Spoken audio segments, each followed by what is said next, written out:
Le management, créer une boîte, c'est un sport de combat. C'est en compétition tout le temps, parce que tu ne crées pas une boîte juste en regardant ta boîte. Tu crées une boîte dans un environnement compétitif, concurrentiel, et tout le monde le reconnaît aujourd'hui. On est simplement sur le marché de segment qui, dans le monde du healthcare global, va connaître la plus grosse croissance dans les 15 ans qui viennent.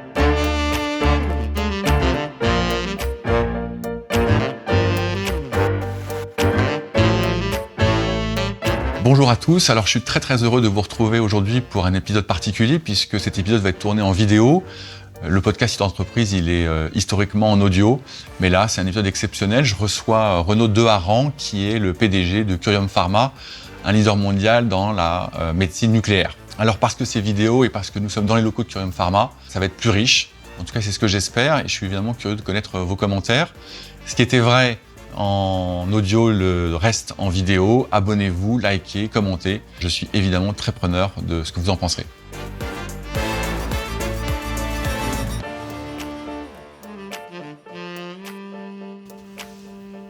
Renaud, enchanté.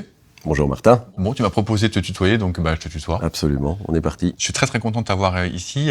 On est chez Curium Pharma en fait là. On est au siège parisien. Curium Pharma, c'est une société qui est en fait assez géniale. Moi, c'est ce que je crois. Mais avant qu'on plonge dans Curium Pharma, est-ce que tu peux dire quelques mots sur toi, s'il te plaît ? Donc, je m'appelle Renaud Deharran. Je suis CEO du groupe depuis qu'on l'a fondé, puisque je l'ai fondé en 2015. Alors, plus exactement, j'ai fondé le groupe avec mon associé, qui est toujours mon associé aujourd'hui, qui est président du conseil d'administration, qui est Kate Bryan du fonds Cap-Vest. Et depuis 2015, on développe ensemble le groupe au niveau mondial et on va le voir dans le diagnostic principalement et la thérapie du cancer. Raconte-moi juste quelques petits morceaux de ta vie avant que tu ne te lances en 2015 dans la création du groupe. Tu n'es pas tombé chez Curium Pharma par hasard. Qu'est-ce qui s'est passé avant ? Oui, pour ceux qui ne te connaissent donc j'ai commencé dans un monde que tu connais qui est le monde du conseil. Alors d'abord dans les fusions-acquisitions, donc principalement financier à la base, financier/stratégie.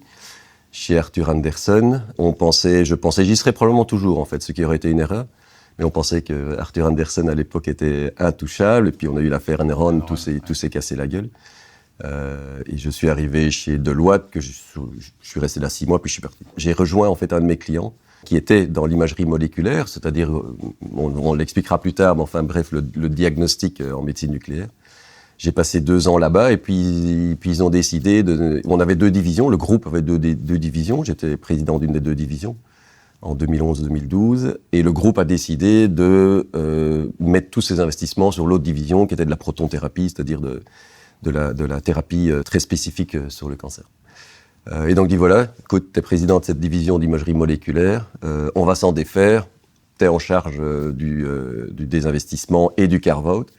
Et vas-y. Et donc j'étais chercher des investisseurs américains. Et attends, mais la santé, c'était quelque chose qui pour toi, t'avais toujours touché, t'avais une vie pour ça ? Non, c'est un peu le hasard des rencontres ? Non, très honnêtement, c'est un hasard. Il se fait que j'ai réalisé des missions pour ce groupe-là et que je suis rentré progressivement dans le monde de la santé. Mais j'étais en 2010-2011, j'étais pas du tout déterminé à être dans le monde de la santé. Et c'est intéressant, d'ailleurs, on pourra en parler plus tard, mais on n'a pas besoin d'être scientifique pour créer quelque chose de grand dans le monde de la santé, mais on peut en parler plus tard. Ouais. Mais j'étais pas du tout amené à être dans le monde de la santé. T'as quel âge là ? J'ai 52 ans. 52 ans. Ouais. Bon, c'est pas pour te flatter, mais t'as l'air quand même super fit. C'est gentil. Donc moi, je détecte le sportif derrière. Oui. Tu es un grand sportif, un sportif amateur. Raconte-nous. J'ai toujours combiné le sport et le business parce qu'en fait j'y retrouve c'est très similaire en fait dans les émotions, dans les sensations, dans ce qu'on recherche. Le challenge d'un Ironman, donc j'ai fait du triathlon sur des distances Ironman qui sont les grandes distances du triathlon. Ce qu'on recherche à travers un triathlon, c'est le challenge de la ligne d'arrivée. On retrouve vraiment les mêmes sensations dans le business où on passe par des périodes compliquées, on a un objectif à atteindre, on atteint cet objectif. C'est ce moment-là, cette émotion-là qui vaut 1000 fois tous les efforts qu'on a fait avant. Donc voilà, donc j'ai fait beaucoup de triathlon, et puis tout le monde s'est mis au triathlon, donc je me suis dit je vais faire autre chose. T'étais avant la mode. Okay. Et j'étais, ouais, j'aime bien ce qui est exclusif en fait. Et puis de là, j'ai toujours fait de la voile. J'étais moniteur au Glénan, etc. Je pensais savoir faire de la voile. Et puis je me suis retrouvé en course avec des professionnels. Et là, je me suis rendu compte qu'il y a 4-5 ans, je me suis rendu compte que j'y connaissais pas grand-chose. Bref, donc je me suis mis à la voile, j'ai fait construire, à la voile, à la course au large. Je me suis fait construire un bateau de course, qui sont des prototypes. En compétition. Là, Ce qui t'intéresse, c'est les compétitions. En compétition pure. Ouais. Et d'ailleurs, en fait, là, pour le moment, c'est une période assez intéressante parce qu'à la fois, je suis en train de monter et de lever les plus gros fonds qu'on ait jamais montés chez Curium, c'est-à-dire qu'on est en train de lever 6 milliards d'euros. On est à la fin de ce processus-là maintenant, je reviens de Londres. Et en même temps, je pars lundi sur une des étapes du Tour du Monde en course sur lequel mon équipe est inscrite. Et donc on est 4 skippers et on s'échange en duo des étapes du Tour du Monde. Donc tu es sur le bateau. Et je skippe le bateau et on part lundi, je pars lundi vers le Cap-Vert pour faire la 3e étape qui est Cap-Vert-Île de la Réunion, 1 mois en mer, au milieu de la levée de fonds. Donc ce sont des challenges intéressants. Et on est deuxième de la course autour du monde, qui est en fait l'équivalent du Vendée Globe pour les classes 40, qui est le bateau que j'ai. Et tu dors de temps en temps ? Alors sur le bateau, pas du tout. Parce que, non, mais blague à part, je vais passer un mois en mer à faire des micro-siestes d'1h30, donc pendant 1 mois, nuit et jour. Donc ça crée de la résistance à la fois physique et mentale aussi. Mais sinon, oui, il faut apprendre à dormir à travers tout ça, parce que en fait, qu'on soit CEO ou qu'on soit athlète, c'est une question de prendre soin de soi et d'être fit pour des réunions avec des investisseurs, comme traverser l'Atlantique. Donc ouais. Je pense qu'à t'écouter, il n'y a pas beaucoup de gens qui seraient capables de faire ça physiquement. Je suis pas d'accord. Physiquement. Non, je suis pas d'accord. Tu crois pas ? Non, je crois que c'est comme quand j'ai commencé l'Ironman ou les triathlons ou les marathons avant. Je pense que beaucoup de gens se mettent une limite mentale à se dire « je n'y arriverai pas ». Mais je pense qu'in fine, beaucoup de gens seraient capables de le faire. Mais il faut être capable... Je pense que le point, c'est que ce soit la création d'un groupe comme Curium ou que ce soit le tour du monde dans une équipe de course, on est capable de faire beaucoup plus que ce qu'on ne pense, physiquement. Beaucoup, beaucoup plus. Et sur un bateau en course, en fait, t'as pas le choix. T'as pas le choix, t'es là, t'es au milieu de l'Atlantique et donc tu pousses et tu te rends compte qu'en fait, tu vas bien au-delà des limites mentales que tu t'es mis. Donc non, je pense qu'en fait il faut essayer, il faut que les gens essayent, mais c'est pas du tout. Je pense que c'est à la portée de beaucoup de gens. Et tu as l'impression quand tu dépasses ces limites-là que c'est, tu as parlé d'émotion, ça m'a beaucoup frappé. C'est dans une forme de douleur ou de plaisir ou les deux. C'est intéressant parce que c'est intéressant d'ailleurs de passer son temps avec de comprendre pourquoi les athlètes font ce qu'ils font, pourquoi un athlète fait un Ironman, pourquoi un athlète passe 4 ans à préparer les Jeux Olympiques pour courir 100 mètres. Parce qu'en fait, c'est à partir du moment où tu comprends ça, tu comprends ce qui motive les gens dans une boîte aussi, en fait. Mais c'est intéressant, en fait, parce que les émotions que l'on va chercher, ce sont les émotions de l'atteinte du challenge. Et quand tu touches à ces émotions-là, quand tu touches aux émotions d'être passé à travers quelque chose de très compliqué, mais d'y arriver, l'émotion positive que tu as à la fin est, je n'exagère pas, 1000 fois, 100 fois supérieure à tous les efforts que tu as mis dedans. Et quand tu commences à aller chercher et à prendre goût à cette émotion, bah, tu vas chercher. Ouais. Et ça devient un motivateur, en fait. Ça devient un motivateur d'aller chercher ce sentiment positif d'avoir atteint quelque chose que tu pensais complètement inatteignable. Et chacun à son niveau, hein. C'est quelqu'un qui va courir qui a jamais mis des baskets, qui va courir 10 km. C'est une autre personne qui va, j'en sais rien, moi, participer à un tournoi d'échecs et qui va aller chercher un niveau qu'il a jamais été cherché. Mais aller chercher cette émotion rend en fait, met des pics d'émotions positives dans la vie qui sont phénoménales, et on veut aller chercher cette adrénaline-là. Et donc on se met cette challenge de plus en plus. Et chez Curium Pharma, c'est aussi ce que tu viens chercher. Absolument. C'est de l'émotion. Absolument. C'est l'émotion à la fois de changer le monde, parce qu'on n'a pas moins, enfin c'est ni plus ni moins, on a l'ambition de changer la vie des gens qui ont le cancer. Et de 80% d'entre eux, on y reviendra. Sûr, donc c'est une émission hyper positive qui, à chaque fois qu'on rencontre des patients qu'on a sauvés, 35 000 patients par jour utilisent nos produits aujourd'hui. Donc, mais c'est cette émotion positive d'avoir contribué à changer la vie de quelqu'un. Et ça, il n'y a rien à faire, c'est une émotion.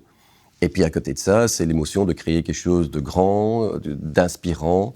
Là maintenant, ça fait 6 mois par exemple, ça fait 6 mois qu'on est sur cette levée de fonds. C'est dur, c'est compliqué, on est avec les plus gros fonds d'investissement du monde, on a probablement 400 à 500 analystes pour le moment qui analysent notre stratégie dans tous les sens, qui posent des milliers de questions. Et quand on arrive à la fin de ceci et que le contrat de levée de fonds sera signé, ben de nouveau, même chose. Je connais ce feeling. Alors à ce niveau-là, je ne l'ai pas encore connu parce que on n'a jamais levé quelque chose d'aussi gros. Mais je connais le feeling et ça va être le même feeling que de passer la ligne d'arrivée du Tour du Monde. Donc tout à fait. On va arriver sur la boîte elle-même, mais il y a quand même 2-3 questions que je voudrais poser sur comment tu es perçu par tes équipes. Tu le sais, comment elles te décrivent ou pas ? C'est une bonne question. Tu sais ? Écoute, Moi, j'ai quelques éléments de réponse parce qu'on va parler un peu de toi, mais je voudrais pas. Intéressant. Dis-moi. Honnêtement, j'ai une idée, mais j'ai cette position qui fait que tout le monde n'est pas toujours tout à fait transparent avec toi, que ce soit en positif ou en négatif d'ailleurs. Ouais. Et donc je pense que là, pour le moment, ils pensent que je suis dur, ça c'est sûr. Peut-être trop de temps. C'est pas ce que j'entends en tout cas. Ok, ça va. Okay, tant mieux. Parce que c'est vrai que, et spécialement avec mes équipes, le management, créer une boîte, c'est un sport de combat. Hein. C'est en compétition tout le temps. Parce que tu ne crées pas une boîte juste en regardant ta boîte. Tu crées une boîte dans un environnement compétitif, concurrentiel. Et nous, on arrive dans un environnement très compétitif, puisque là, aujourd'hui, nos concurrents, c'est Novartis, AstraZeneca. Et donc, tu dois lever le niveau des équipes. Bon, dur, mais quoi d'autre ? Dur, il accélère. Dur, inspirant, je pense, peut-être un petit peu. Et puis, je pense aussi qu'il y a une ambiance il y a une chouette ambiance dans l'équipe. Donc, en fait, c'est très peu de politique et la sensation, je pense, j'espère en tout cas, que l'équipe fait beaucoup mieux que la consolidation des individus et que c'est agréable, in fine, de construire quelque chose d'aussi grand et ambitieux que ce qu'on est en train d'essayer de construire, tout en ayant en fait une ambiance agréable et positive. Et toi, qu'est-ce que tu essayes d'imposer comme style, au-delà du fait d'être dur? Bon, ok, parce que non, moi j'essaye d'être. C'est pas dur. Enfin, oui, il y a des moments où il faut. C'est comme tout coach sportif, les choses doivent être claires. Mais mon style de leadership, c'est de leader par l'inspiration. On a un purpose, on a un objectif, on a quelque chose d'inspirant. Les bonnes personnes doivent être aux bons endroits, clairement, mais c'est de l'idée par l'inspiration et de manière très indépendante, très lointaine et très indépendante. Cyril, que tu connais, qui est notre patron de l'international maintenant, Cyril Faya, 2-3 000 personnes qui lui rapportent, il a tous les marchés du monde, mis à part les États-Unis. Cyril, je lui parle une fois par mois. Alors, s'il a besoin de moi, je suis là pour répondre. Mais Cyril, il sait ce qu'il doit atteindre, il est inspiré par le purpose, par le sens de la boîte, et il avance avec ça. Donc moi, je veux laisser derrière moi, à côté de moi, des équipes qui fonctionnent par elles-mêmes, par l'inspiration et l'ambition, de manière à pouvoir créer beaucoup d'autres choses.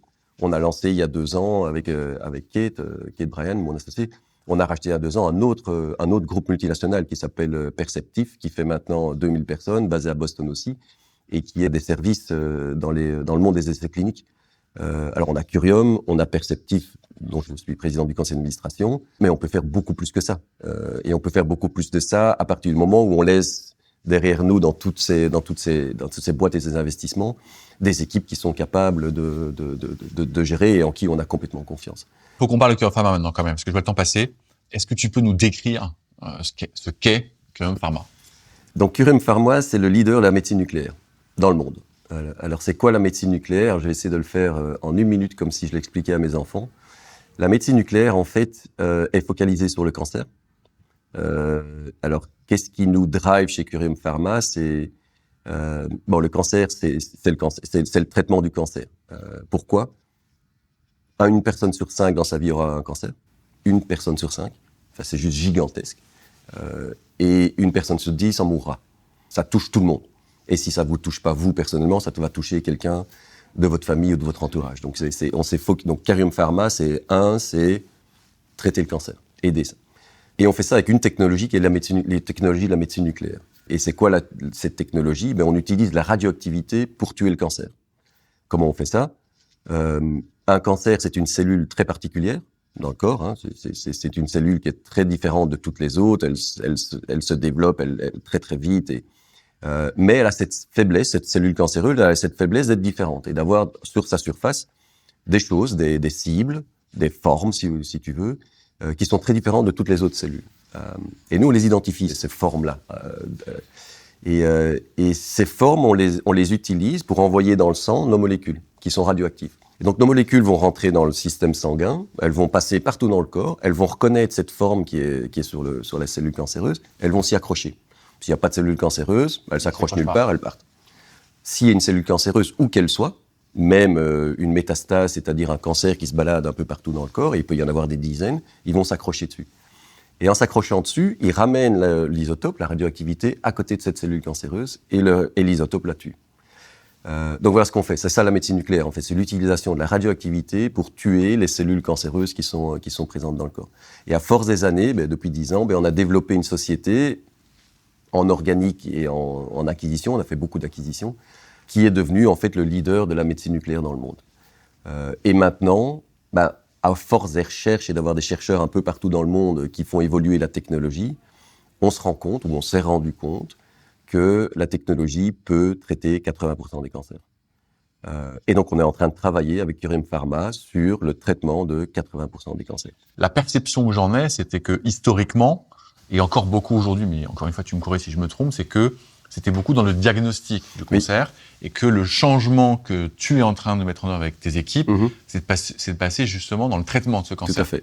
La majorité de ton chiffre d'affaires est encore dans le diagnostic. Je me trompe ou pas? Tout à fait. 95% de chiffre d'affaires aujourd'hui est dans le diagnostic. Et alors, ce que j'aimerais bien, c'est que tu parles un tout petit peu de cette partie de diagnostic. Pour ceux qui connaissent pas du tout, moi, évidemment, avant de venir ici, j'ai un peu regardé les différentes technologies que tu proposes et que le groupe propose. Donc, les technologies PET et les technologies SPECT. Je trouve que pour ceux qui sont un tout petit peu ingénieurs qui nous écoutent, ça vaut le coup qu'on s'y arrête. D'accord. Notamment sur le PET. Pourquoi est-ce qu'en fait, on va t'injecter un produit qui est radioactif? Pour quelqu'un qui connaît pas le truc, il dit, mais qu'est-ce que c'est que cette histoire? On m'injecte un produit radioactif dans le corps. Explique-nous en quoi le PET utilise la radioactivité et en quoi cette radioactivité, en fait, elle est inoffensive. Tout à fait. Pourquoi on a besoin de diagnostic et pourquoi le diagnostic est important dans le cancer, qui est notre domaine, mais dans beaucoup d'autres cancers? Parce qu'en fait, si un cancer est diagnostiqué suffisamment tôt, on le traite beaucoup plus facilement que s'il est diagnostiqué tard. Ça, c'est une première chose. Et la deuxième chose, c'est que tous les cancers, même on parle du cancer de la prostate, qui est un des domaines sur lesquels on se focalise aujourd'hui, un patient n'est pas l'autre, un cancer n'est pas l'autre. On peut avoir une grosse tumeur, pas de métastase, une petite tumeur principale, des métastases un peu partout. Et régulièrement, et c'est encore le cas aujourd'hui, il faut le savoir, les médecins sont un peu à l'aveugle. Tiens, oui, tu as un test sanguin qui dit qu'il y a le cancer de la prostate, alors on ne sait pas si c'est métastatique, on ne sait pas quelle est la... et donc, on va y aller un peu par essai, on va essayer un peu de chimio, on va essayer un peu d'hormonothérapie. Alors, je caricature, mais à peine. Et donc, la médecine nucléaire, comment répond-on à ce besoin avec la médecine nucléaire? On répond comme je viens de vous l'expliquer. C'est-à-dire qu'on a toujours cette tumeur, ces cellules cancéreuses avec, on va l'appeler une petite tige sur sa surface qu'on a identifiée. Et ce qu'on va faire en diagnostic, et ce qu'on fait depuis longtemps en diagnostic, c'est qu'on va envoyer dans le corps une molécule radioactive qui va venir se mettre sur cette cellule, de la même manière que j'expliquais pour la thérapie, sauf que l'isotope qu'on lui a accroché, la radioactivité qu'on lui a accrochée, est de la radioactivité de très, très, très, très, très faible puissance, mais par contre suffisante que pour être localisée dans le corps. Et donc, qu'est-ce qui se passe? On envoie cette molécule dans le sang, elle va s'attacher sur le cancer là où il est, et puis elle émet des petits signaux. Et ces signaux, ils sont captés dans un scanner. Ce qui nous permet, en fait, de localiser le cancer. En le localisant, on connaît la taille du cancer. C'est pas que le cancer principal, mais comme ça s'accroche partout où il y a de cancer, on peut localiser de manière extrêmement précise toutes les métastases.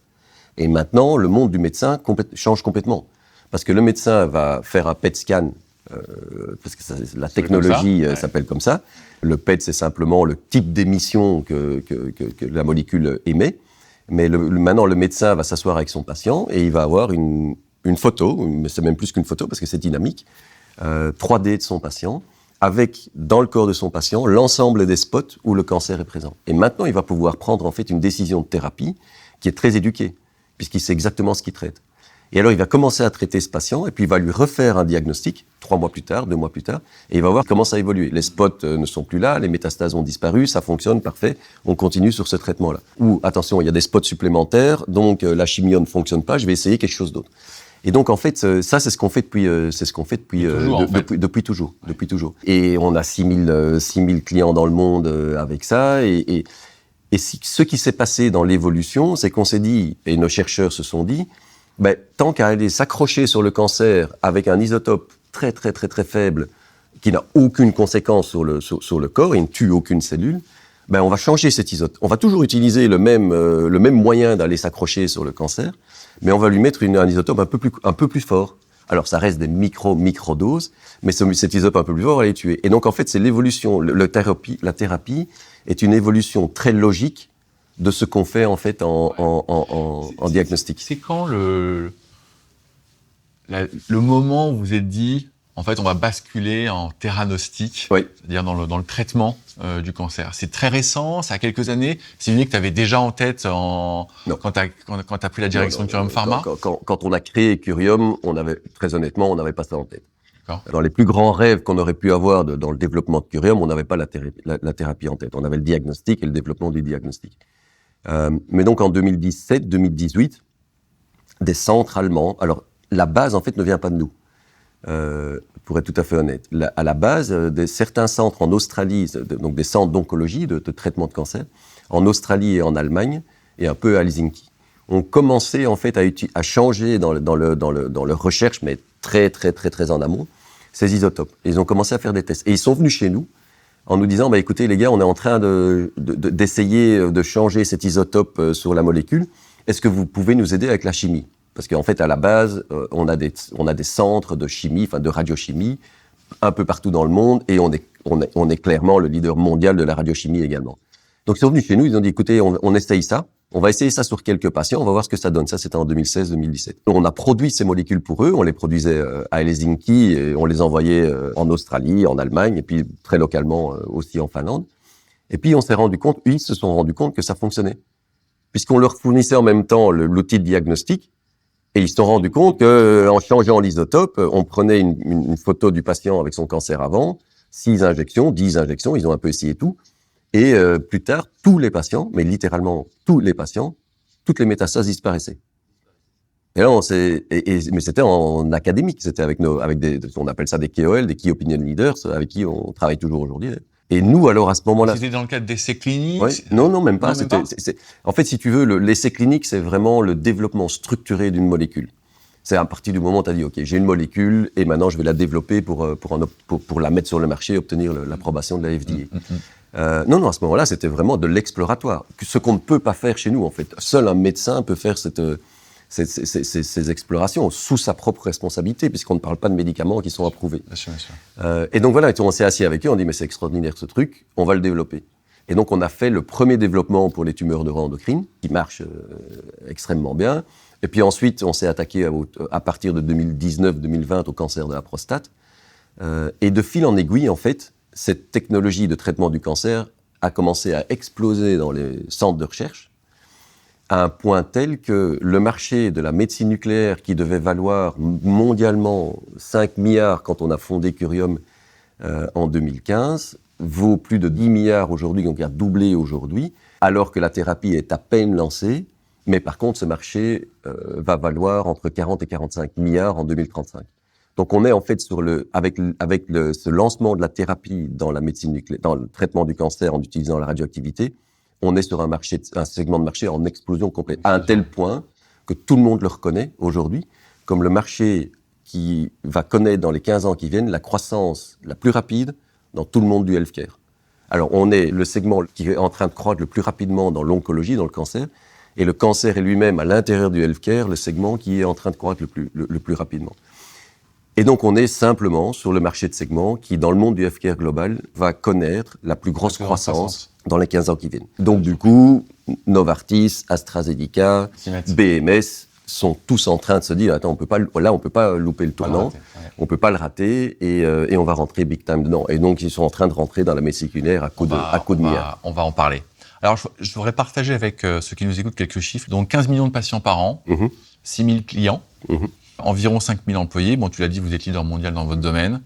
60 pays desservis. Vous fabriquez le molybdène 99 qui lui-même permet de créer le technetium qui lui-même est injecté dans le... Tout à fait, c'est un isotope. Exactement.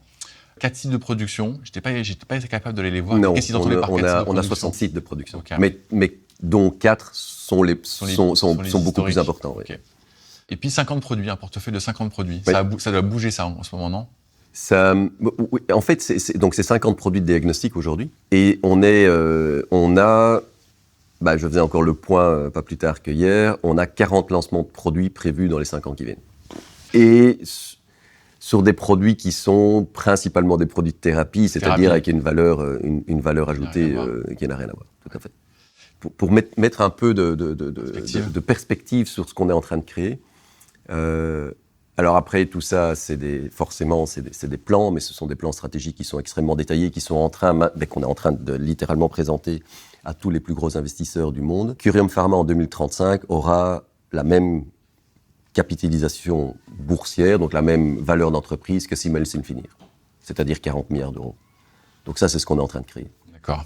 Alors Siemens Symphony, ça a mis une centaine d'années à arriver là. Donc voilà. Bon, donc une énorme croissance qui est attendue, les plans que vous avez montrés, qui sont en train de discuter avec les investisseurs. 6 milliards à lever, c'est juste, je ne sais pas s'il y a un qualificatif pour ça. J'en parle aujourd'hui de manière assez confortable, parce qu'on on serait au début du procès, j'en parlerai même pas, parce que quand on se lance dans un processus pour lever 6 milliards d'euros, par contre... Là, tu commences à être confiant, on va dire. Ouais. Il y a la dimension de la taille des fonds levés, ça c'est une chose, mais il y a surtout, parce que Curium, en fait, génère énormément de cash. Et donc, au-delà des fonds que l'on lève, l'utilisation de notre propre cash flow dans la recherche est importante. Et quand on lève des fonds comme ça, on crée en fait un nouveau set d'actionnaires représentés au conseil d'administration. Et c'est quasi plus important pour moi de les aligner sur le fait que l'on va utiliser 100% de nos profits sur la recherche que de lever les fonds lui-même. Parce que c'est une décision hyper importante d'investisseurs qui arrivent dans un groupe. Et qu'est-ce qu'on fait avec le profit qui est créé? On le remonte en dividendes ou on le garde et on le réinvestit à 100% sur la recherche. C'est 100% recherche, les 6 milliards? Ou il va y avoir aussi du manufacturing? Quand je dis recherche, chaque fois qu'on met un produit sur le marché, on a besoin de construire une nouvelle usine. Quand on met un nouveau produit sur le marché, on construit une nouvelle usine aux États-Unis, en Europe, au Japon. Donc oui, on construit des usines aussi. Donc je mets tout ça dans le lancement d'une nouvelle technologie, d'un nouveau produit, en fait. Et alors, du coup, tu réponds à la question qui suivait. Tes marchés principaux, c'est US, Europe et Japon. Tout à fait. Chine, Inde. Donc l'Europe, c'est 6 marchés, parce qu'on dit toujours l'Europe, mais en pharma, en tout cas, la France n'est pas l'Allemagne, qui n'est pas l'Espagne. Donc c'est effectivement les 6 gros marchés européens, les US en premier, parce que les US, dans le pharma, c'est 70% de notre chiffre, et ça le restera. Quand Trump veut réaligner le prix des médicaments entre les US et l'Europe, alors le style, on peut en parler, son style, mais sur le fond, il a complètement raison. L'Europe paye les médicaments un tiers, un quart, un cinquième de ce que les Américains payent.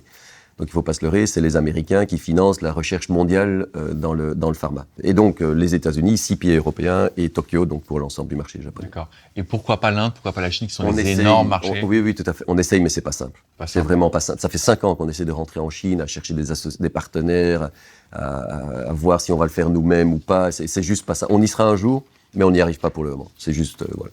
Ok. Je voudrais juste qu'on fasse un petit flashback sur la genèse. Tu dis, le groupe est né en 2015, pourtant tu y étais déjà en 2012. Tu peux nous faire le début du début de l'histoire? Mais donc le début de l'histoire, c'est une division d'un groupe coté en bourse en Belgique, avec 2 divisions.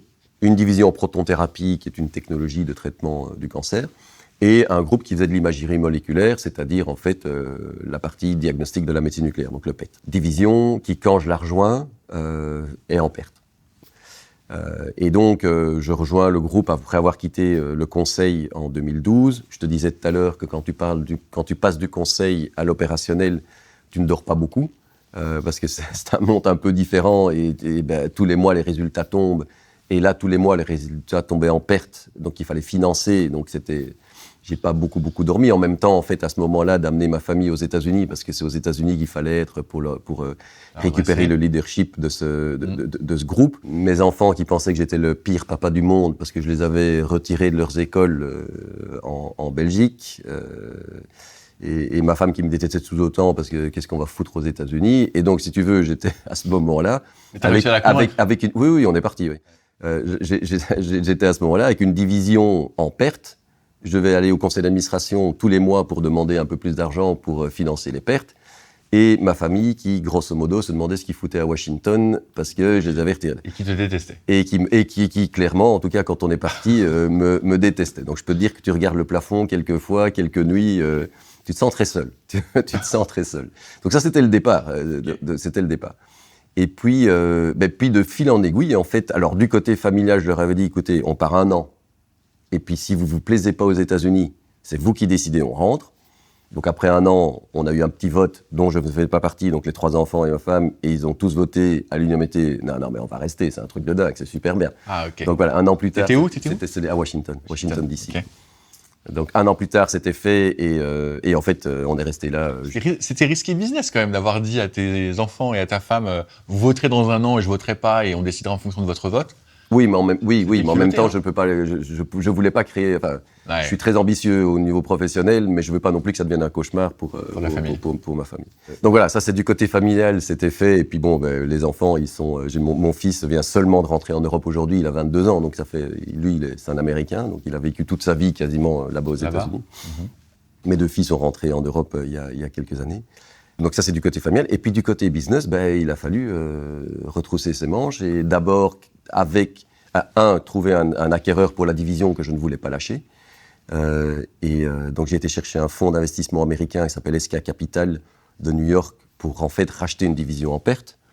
Mais dans le private equity, les choses ne sont pas si simples que ça parce que les private equity ne font pas de deal s'il n'y a pas de dette.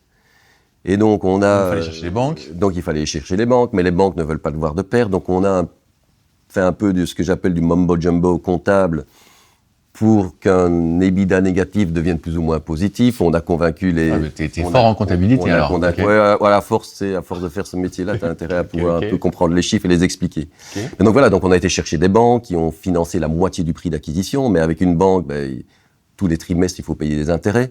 Et puis il y a ce qu'on appelle des covenants, c'est-à-dire qu'ils te mettent une série de conditions. Et comme c'est la première fois qu'on négocie, en tout cas que moi je négociais, des contrats de dette, alors je dis des banques, c'était des fonds de dette, ils nous avaient mis un paquet de conditions comme ça. Tous les trimestres, on était en breach, donc on n'atteignait pas. Donc il fallait retourner vers eux pour les écouter, les gars, ne prenez pas contrôle de la division, on va s'en sortir.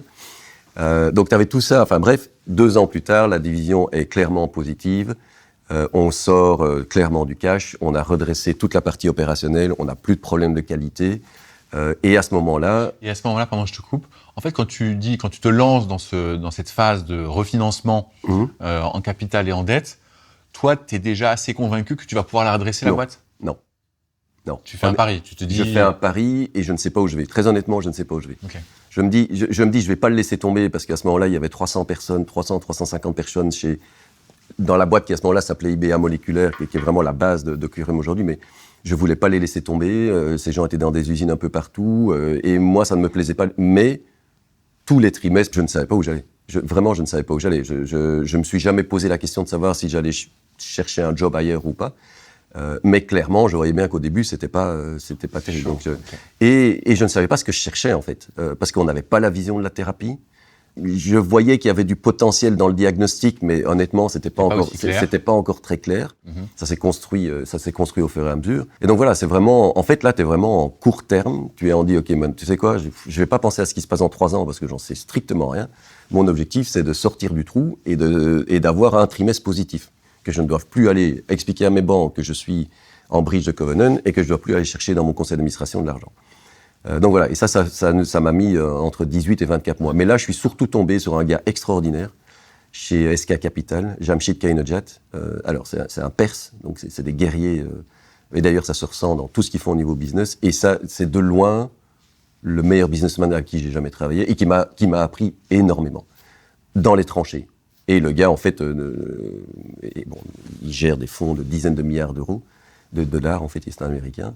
Mais il était avec moi, il a quasi passé les 3/4 de son temps avec moi, on est devenus amis, à sortir et à extraire, en fait, la société du trou. J'ai énormément appris de lui à ce moment-là. Bref, on arrive en 2015, on est en cash flow clairement positif, en EBITDA clairement positif, on a remboursé toute la dette. Et là, Jamshid me dit, écoute, moi j'avais un cycle de 3-4 ans, je peux faire... dans le private equity, il ne faut pas s'en cacher. Ils rentrent pour sortir à 3-4 fois leur mise 4-5 ans plus tard, ce qui était possible. Donc il dit, on vend. Je dis, ok, très bien, on vend. Okay. Et là, je rencontre Kate. Donc on fait un process de private equity. Kate, tu ne le connaissais pas d'avant ? Non. Je rencontre Kate, qui arrive tard d'ailleurs dans le process. On avait tous les gros. On avait Ardian, CVC, Blackstone, qui étaient sur le process pour nous racheter parce qu'ils commençaient à renifler l'opportunité. Mais à ce moment-là, on valait 180, 200 millions d'euros. Donc, je rencontre Kate, elle se dit, c'est quoi, on commence ça ensemble. On rachète parce qu'à ce moment-là, en tant que CEO de la boîte, les private equity n'investissent pas si moi, j'ai pas investi directement dans la boîte aussi, donc j'ai pas le choix. Je prends tout ce que j'ai, hypothèque, tout le truc, et je mets tout dans la boîte en 2015, all-in. J'ai pas le choix. Si je veux vendre un autre private equity et continuer, il faut le faire. Et il faut montrer qu'on est dedans. Donc là, j'ai plus un bal. Je suis toujours aux États-Unis. Ça va mieux avec la famille, mais j'ai plus un bal. Tout est dans la boîte. Attends, tu vas trop vite. Parce que moi, dans ces dimensions-là, il y a toujours une dimension qui me paraît hyper importante, c'est ce que pense le partenaire. Ta femme, elle te dit quoi? Je peux pas leur en parler. Je peux pas partager ça avec eux. Je peux pas leur dire que je mets tout dans la boîte, vous inquiétez pas, on n'a plus un bal en banque, mais ne vous inquiétez pas, ça va aller. Je peux pas partager ça avec eux. Tu leur dis pas? Ah non, rien du tout. Et ça va au boulot? Oui, ça va super bien. Et ça, c'est forcément. Parce que je ne veux pas transmettre mon stress à la famille. Aucune. Et alors, on revient aux émotions.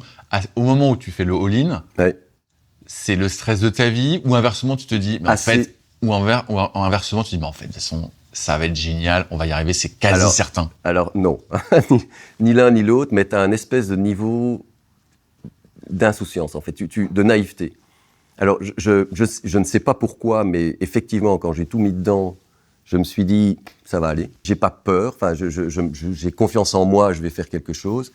Mais de là à dire, ça va être top, on va faire un truc... Non plus. Tu te dis, tu sais quoi, il y a un moment, tu dois tu fais le call, tu rentres dedans, et puis on verra bien, quoi. On verra bien. On verra. Ok. Et, donc 2015, 2015, on fait ça, et par hasard, la vie est faite de hasard et d'opportunités qui te passent devant, mais qu'il faut attraper. Par hasard, la plus grosse société de médecine nucléaire du monde, qui s'appelait Mallinckrodt, est à vendre, 6 mois plus tard. Elle est 5 fois plus grosse que nous. Elle vaut... À cette époque, vous faites combien de chiffre d'affaires? On fait 150, 150, 20 millions d'EBITDA. L'EBITDA, c'est du cash. Enfin, en tout cas, pour nous, à l'époque. Donc voilà, on génère 20 millions de cash par an. Et voilà. Mallinckrodt arrive sur le marché. Et donc, avec Kate, on se dit, mais qu'est-ce qu'on fait? Parce que là, je commence à voir un énorme potentiel de mettre les deux boîtes ensemble. Nous, on était dominants en Europe. Mallinckrodt était dominant en médecine nucléaire aux États-Unis. Et les deux ensemble allaient créer beaucoup plus que la dominance combinée. Donc je voyais un énorme potentiel, mais il fallait sortir 1 milliard. donc 6 mois plus tard, il fallait sortir 1 milliard.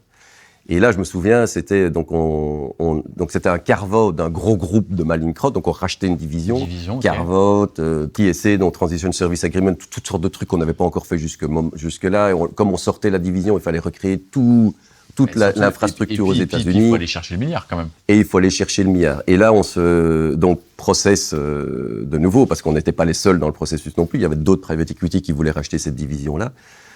Donc on se dit avec Kate, c'est quoi? L'été 2015, puisque ça se passait 6 mois plus tard que la transaction, on va à Chicago, parce que Mallinckrodt, pour une raison ou pour une autre, j'ai jamais compris, ne voulait pas qu'on se voie pour la négociation.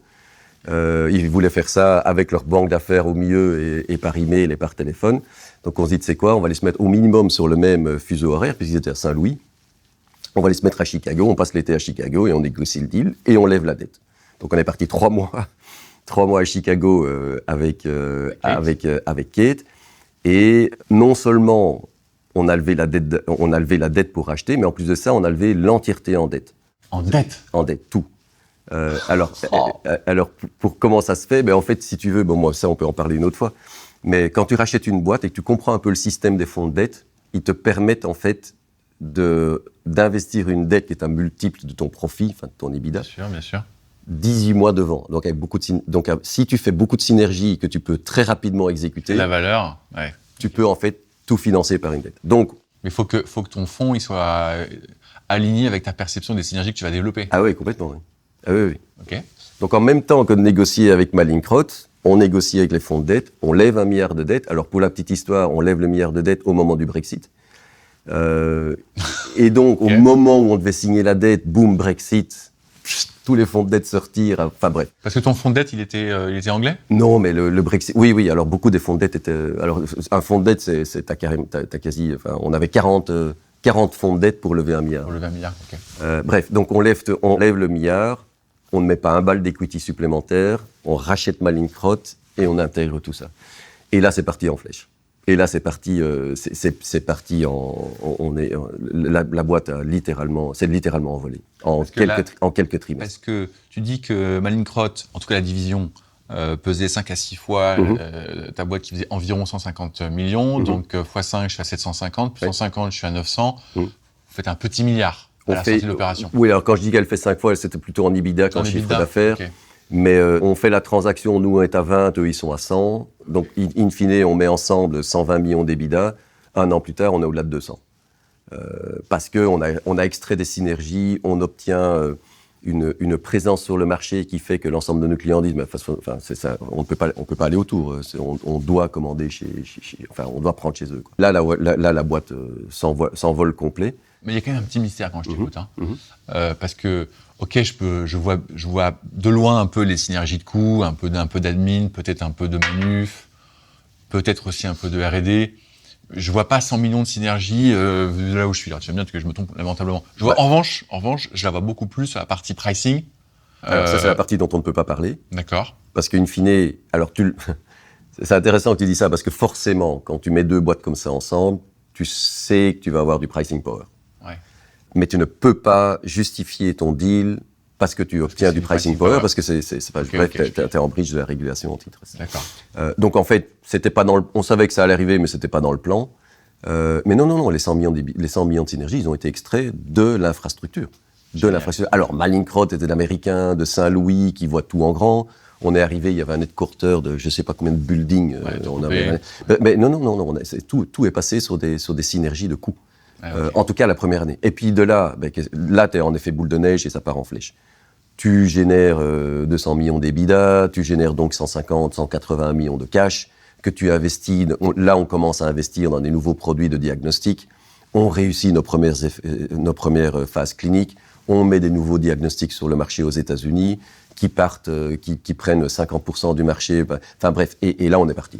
Et le nom Curium Pharma, il est à ce moment-là ? Alors, le nom Curium Pharma, il est venu de la fusion de IBM Molecular et de Mallinckrodt. Et quand on met les deux sociétés ensemble, je me retrouve avec, chez IBM Molecular, 50% de Français et un peu d'Anglais, et de l'autre côté, 100% d'Américains de Saint-Louis, du Midwest. Alors, question culture intéressante. Et donc là, j'ai dû, quand on a intégré, j'ai dit, écoutez les gars, Mallinckrodt, vous oubliez, IBM Molecular, vous oubliez, on forme un nouveau groupe qui va conquérir le monde du diagnostic en médecine nucléaire, point barre. Comment tu trouves le nom ? Pardon ? Comment tu trouves le nom ? Plein de bonnes questions. Hein. C'est des beaux souvenirs d'ailleurs tout ça pour moi. Alors le nom, on dit on va rebrander, on va reprendre un nouveau nom. Je fais venir des agences de com pendant 1 mois qui nous font faire des workshops à mettre 3 syllabes ensemble qui veulent dire 4 choses différentes. Et après 1 mois, je dis écoute, et qui nous coûte un pont. Après 1 mois, je dis écoutez les gars, stop, okay, on arrête les conneries. On arrivait, enfin bref. Donc on va simplement demander aux employés de nous faire des propositions. Et celui qui gagne, et celui dont le nom est sélectionné, il gagne 1 000 € et un dîner avec qui était moi. Et donc on a eu 1200, je crois, propositions de nom. J'adore. 1200 propositions de nom, dont 2 actually sont venus avec Curium. Alors Curium, Marie Curie, l'ambition scientifique. Curium, c'est un isotope. Donc honnêtement, ça nous a paru, quand on a vu la liste, on est passé dessus, on a revu ça avec Kate, on dit ok, on part avec Curium. Bon, et donc ça, c'est que l'aventure, j'ai envie de dire, commence. Oui et non, parce que tu es déjà... Bon, alors, à ce moment-là, je suis toujours, moi, dans une dynamique assez financière. C'est-à-dire, je commence à piger le monde des private equity, je vois comment ils créent de la valeur, ce qui est d'ailleurs un truc de dingue. Et je commence à voir comment nous, avec Curium et le management team, on se positionne dans ce monde-là. Donc, dans cette zone 2015-2020, je suis toujours dans une ambition financière, en fait. Je vois quelque chose de super bien à faire, financièrement, et je vois qu'il y a un exit, parce que tous les 5 ans dans le private, tous les 4-5 ans dans le private equity, on change d'actionnaire. Et je vois et je comprends qu'en 2020, avec tout ce qu'on a créé, il y a moyen de faire un exit magnifique. Parce que on est à ce moment-là, en termes de valeur de capital créé, on n'est plus dans les 2, 3, 4 fois après 5 ans, on a fait 20 fois l'equity après 5 ans. Et donc on arrive en fait dans une espèce de niche que très peu de sociétés ont pu atteindre. Et je comprends comment on crée de la valeur financière pour l'équipe de direction dans ce processus-là, ce qui est essentiel. Hein. parce que c'est absolument essentiel. Je ne peux pas insister suffisamment pour dire que tous les CEO, les managers doivent piger comment extraire de la valeur de capital de ce qu'ils font. Les stock options, honnêtement, c'est pas assez. C'est pas assez, c'est naïf. Un plan de stock option, c'est naïf. C'est 1-2% de valeur d'equity créée à capturer. On peut capturer beaucoup plus. Il faut comprendre la dynamique, il faut négocier ça, parce que c'est ça qui constitue en fait l'equity.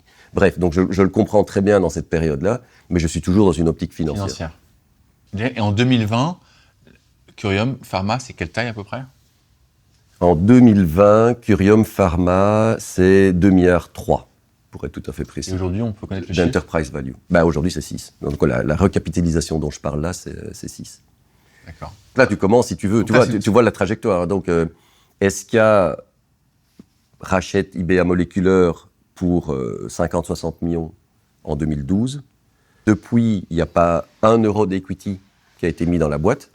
Et par l'utilisation du leverage et de la dette, la synergie et l'intégration avec Mallinckrodt, la création de cash flow, qu'on réinvestit dans des produits, on arrive en fait à transformer une boîte de 50 millions de valeur à aujourd'hui 6 milliards sans rajouter un bal de capital. Et ça, en fait, ça crée une crédibilité, un track record sur le marché qui fait qu'en fait, maintenant, quand on retourne sur les marchés pour lever des fonds, pour aligner nos actionnaires, c'est beaucoup plus facile aujourd'hui de lever ou de recapitaliser pour 6 milliards que ça n'a été en 2012 de trouver 50 millions, en fait.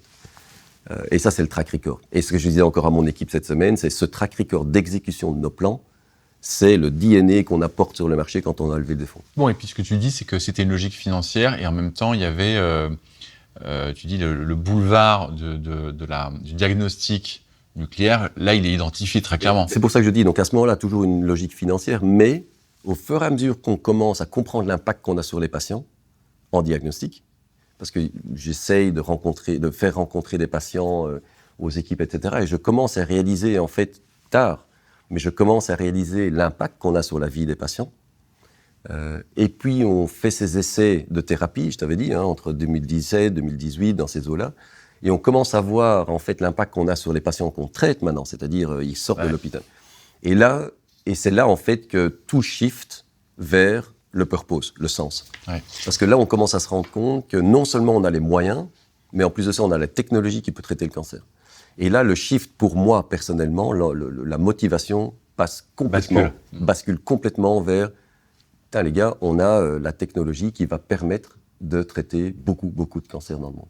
Et ça devient le focus. Et je commence à le distiller dans toute l'organisation et aux actionnaires. Parce qu'en fait, quand tu arrives en phase de fonds aujourd'hui, qui investissent dans de la soupe, dans des tortillas aux États-Unis ou dans de la bouffe pour chiens, parce que voilà, et il n'y a rien de mal avec ça. Ouais, et puis que tu arrives dans un asset comme Curium qui dit, vous savez quoi, nous maintenant, non seulement on va traiter 80% des cancers, mais en plus de ça, on va revenir vers vous avec un return qui est plus élevé que les autres, oui, les gars, ils sont dedans. Ouais, l'histoire est un peu différente.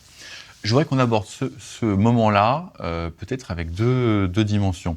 Il y a une dimension business sur laquelle il faut qu'on revienne, parce que tu dis, je lève 6 milliards, mais tu dis aussi en même temps, je crée beaucoup de cash flow, donc on pourrait se dire, ça va suffire à poursuivre la croissance du marché. La réponse est non, ça va pas suffire, puisque vous levez de l'argent. Oui, il y a une nuance là-dedans, mais je peux te revenir de manière très transparente. On va y revenir dessus.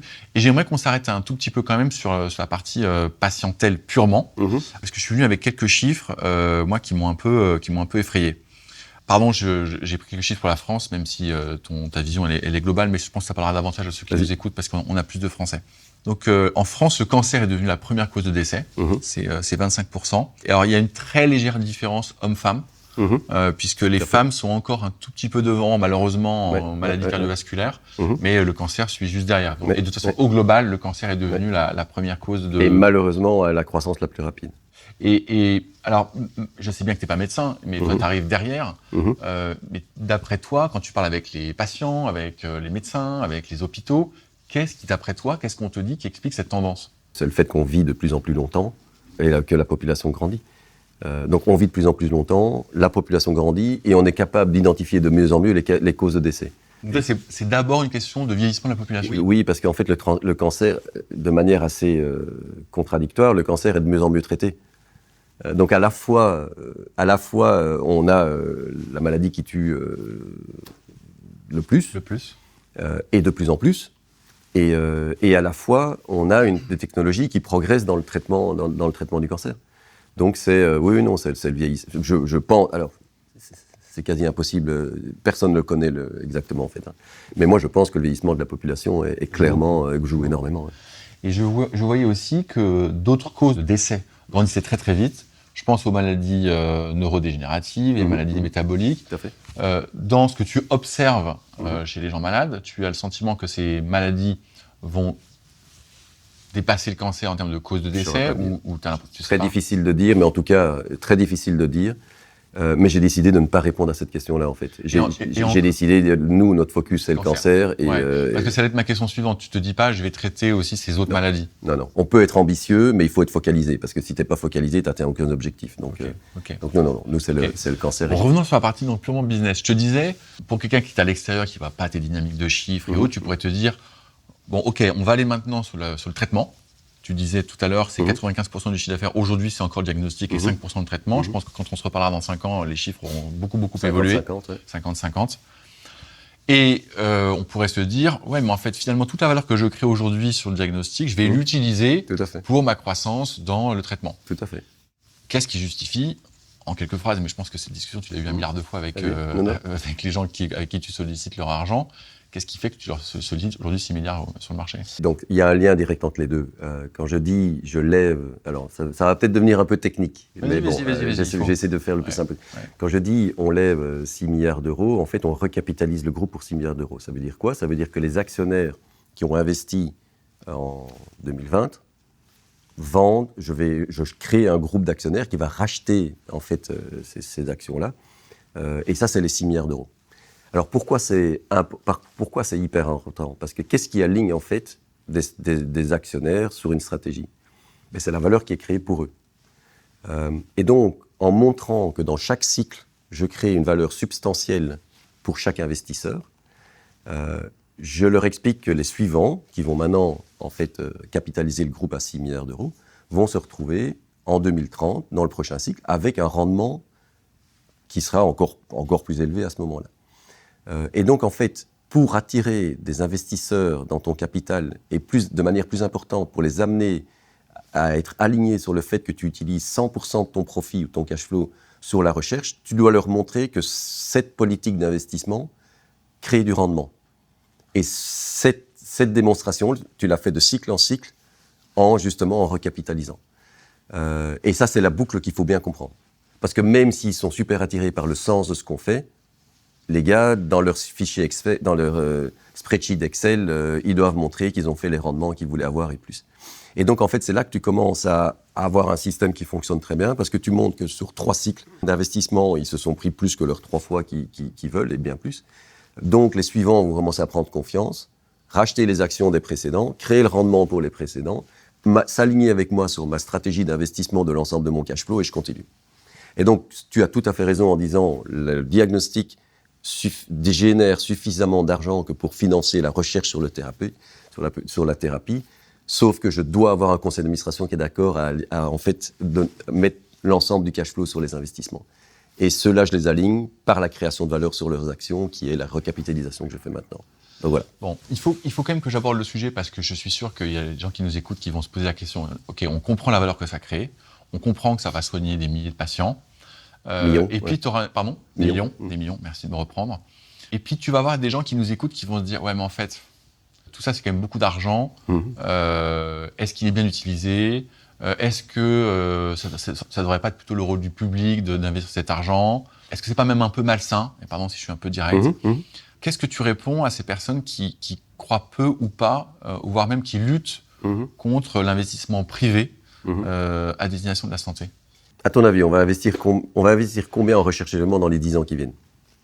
Aucune idée. Okay, entre 8 et 10 milliards. Okay. 8 et 10 milliards. Si tu n'as pas les 8 à 10 milliards, cette recherche n'avance pas.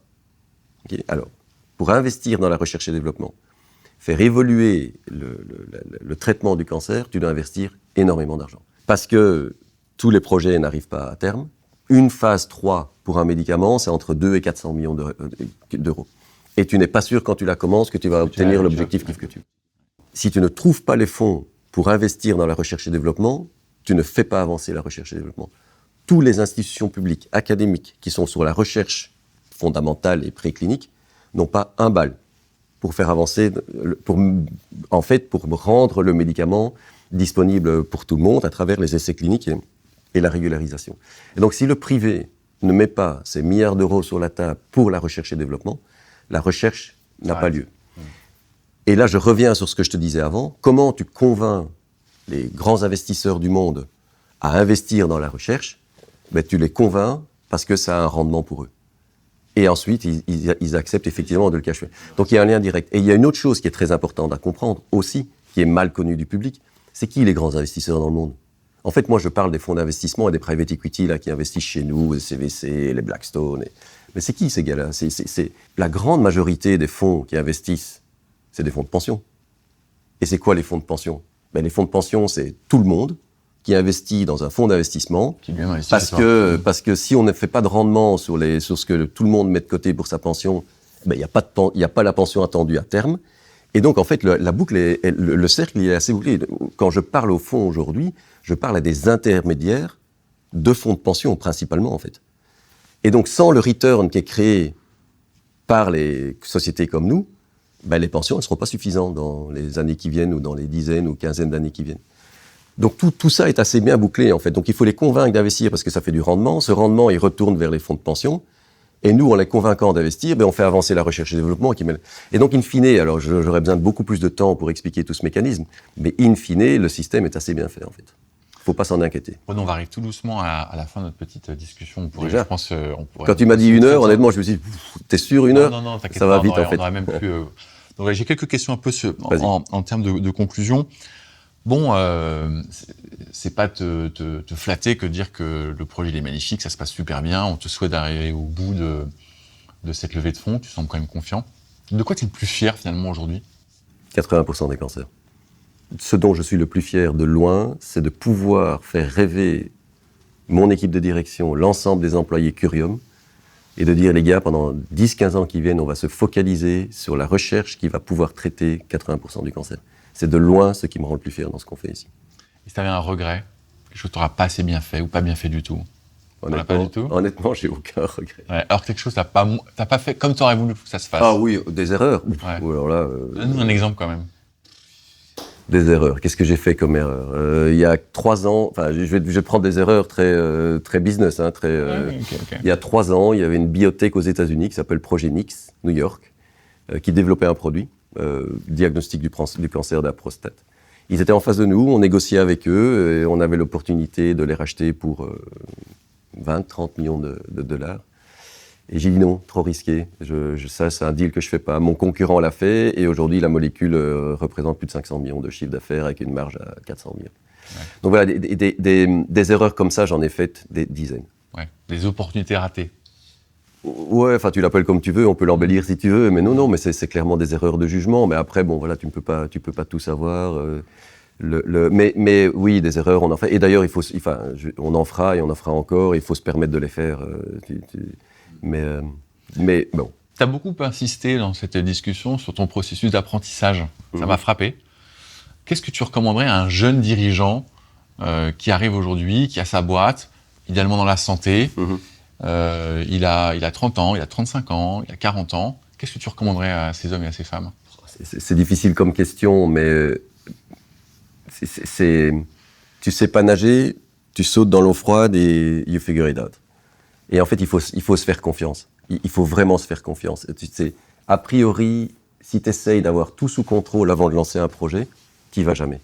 Tu n'y vas simplement jamais.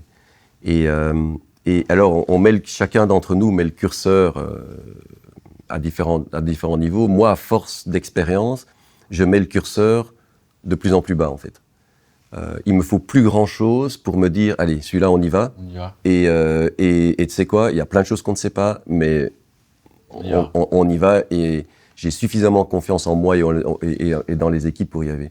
Et donc, et c'est à la fois prendre des risques, mais à la fois aussi, tu apprends énormément.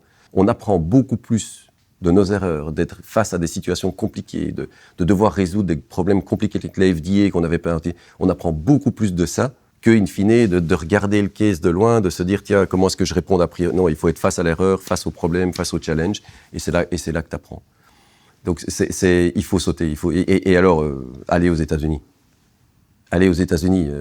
Revenir en Europe après, oui, mais les États-Unis, tout est possible. Enfin, c'est gigantesque comme marché, c'est entrepreneurial, c'est là qu'on lève des fonds. Il faut y aller aux États-Unis. Quelques années au moins. Je pose toujours la même question, Renaud, à mes invités. Qu'est-ce que tu as envie de dire comme conclusion?